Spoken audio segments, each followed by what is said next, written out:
Pasasalamat kay Yahweh El Shaddai.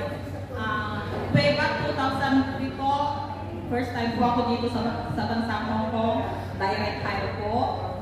Nakadalawang forward po ako sa Pilipinas dahil gusto ko namin magkaanak ng asawa ko. Biniyayaan din po kami ni Lord ng dalawang anak. Ay, wow, congrats. At every year po na gustong bumalik dito sa Hong Kong, sabi ko, Lord, kung kalooban mo po na makabalik ulit ako sa bansang Hong Kong, naway Lord, bigyan mo po ako ng employer na magdadirect hire po ulit sa akin.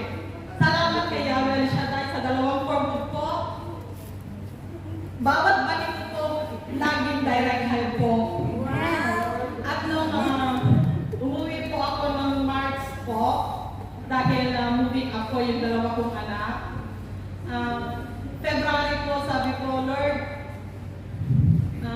magpapabox po ako pero kulang po yung pera ko. Sabi ko, parang talagang hindi ko maaano kasi gusto ko po sana na after ng Chinese New Year, dahil sabi ko, alam ko Lord, marami kong ibibigay na license, sabi ko, pero hindi ko pumayag yung kasama ko.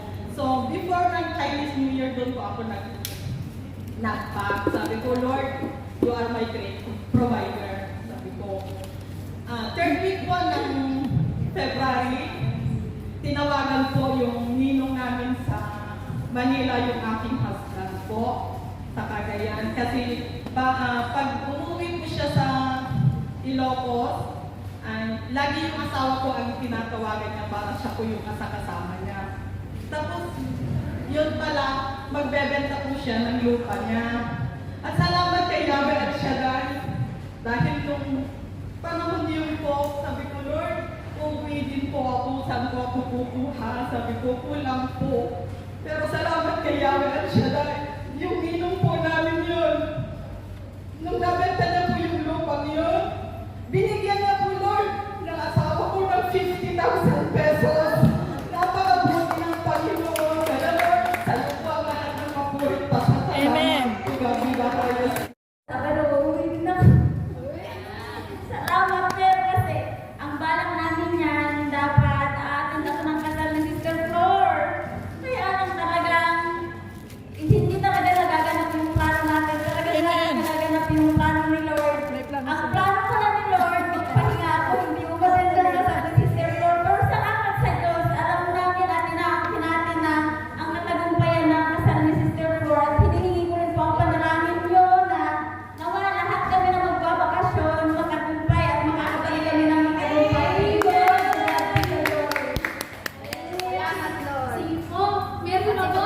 Si Mami Cora, si Cora. Ulit po natin ang birthday celebrator.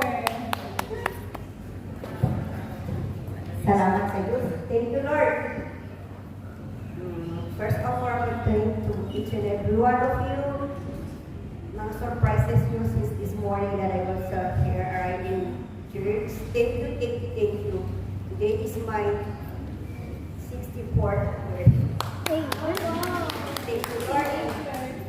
Nagpapasalamat ako sa mga anak ko na media na surprise na binigay nila sa akin. Unexpected this morning, they gave some messages from my daughter and my son. That is great.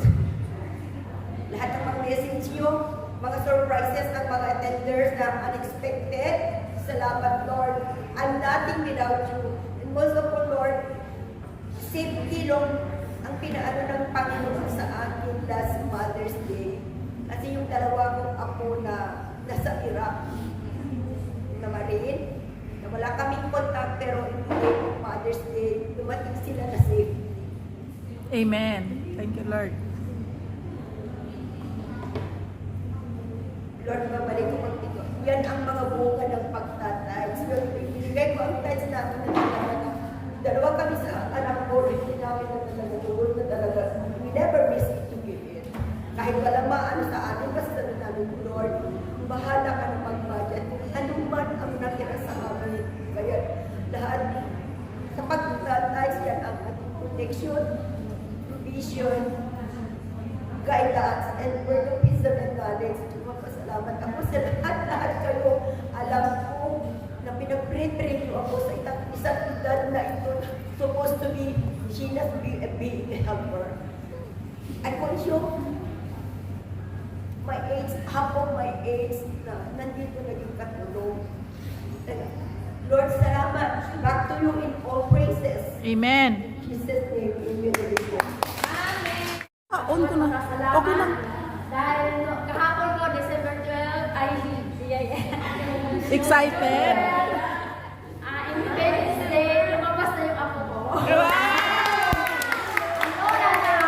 Thank you, Lord. At 3.2 po yung baby. Nakayanan naman hugap na nilabas niya ng normal. Kaya God, the highest glory. Amen. Sa biyaya ang ipinagkalabot po sa amin. Thank you, Lord. Amen. Thank you. Ano ba pinagbalang kailan ang lola? Oo. Ang saya. Meron pa po? Ay, samantalahin nila si Sir. Sige. Birthday celebrant. May Sabado pa. Birthday celebrator din. Salamat sa Diyos at ibabalik ko lang sa Kanya yung kapurihan at pagpapasalamat dahil po ngayon lang sa araw na ito nakabalik na po ako ng paglikod sa ating Panginoon. Welcome back. Yung birthday ko sa Saturday pa, kaya maraming salamat sa lahat ng kabutihan na aking natanggap, Panginoon. Alamin ko na ikaw lang ang nakakabatid sa aking puso at maraming salamat sa kalooban at magandang kalooban na iyong ipinagkaloob sa akin. Thank you, Lord. Wala na po. Handa na po natin ang aming puso't isipan. At karatu sa Bigyan kay birthday. God is good. All the time. God is good. Pinasasalamatan ko ating napilang ni Yahweh Shaddai sa 58 years. Wow! Happy birthday. Monday. Maraming salamat po. Salamat din po sa pamilya na nagkaloob niya sa akin sa bansang Pilipinas at sa aking pamilya dito sa bansa ng 57 pa. Hong Kong. God, kita highest glory. Nakalakap yung manugang ko, tapos ng Saturday, inabahan ako sa bill. Sabi niya, 35K daw. Oh my God, sabi ko na. Pero hindi pa pala na-asikaso yung bill ng manugang ko. So, nung sinabi ng anak ko na, ma, yung 35K, naging 3,500. To God! Wow! Thank you, Lord. Yeah!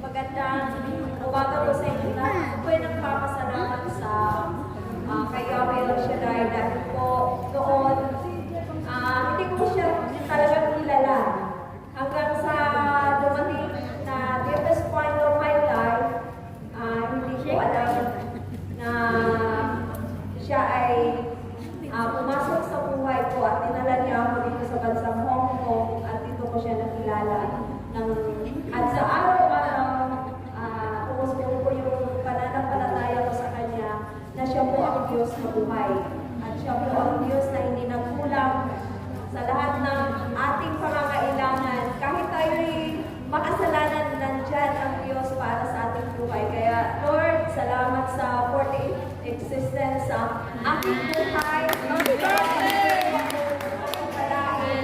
At maraming salamat sa kagalakan, kapayapaan na iyong ipinagkaloob sa akin. Salamat, Lord. Mapapulit sa ating Diyos na buhay. Nakaraang January, nagpa-opera ako ng katarak. Pinalis yung dating pinalit sa Pilipinas, nagkaroon ng dislocate.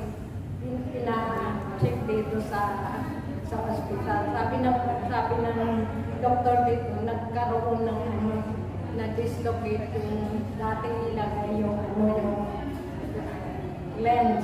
Tapos nung pumunta ko, nag-antay pa rin ako ng almost 1 year din sa Caritas Hospital. Pero salamat sa Diyos dahil nung operahan ako ng January, nakadalawang check-up next year na yung Singapore. Lord, maraming salamat, Panginoon, na ikaw ang Diyos. Thank you so much. At ang pangalawa kong ipatotoo. Kasi nga yung amo ko, gusto nang mag-forward na sila sa Singapore. Ito ngayon, yung bahay namin hindi pa nabili. Sabi niya, paano yan? Sabi ng Diyos, dahil hindi pa nabili, kailangan dito ka muna. Ito, salamat sa Diyos, dahil nag-contract ulit nila ako. No? Itong pang 16 contract ko na itong August na darating. Lord, thank you so much sa lahat-lahat ng mga biyaya ang pagpapala mo sa akin at sa employer at sa mga tao na malaway sa iyo. Sa iyo ang kapurihan magpakailan na. Glory to God.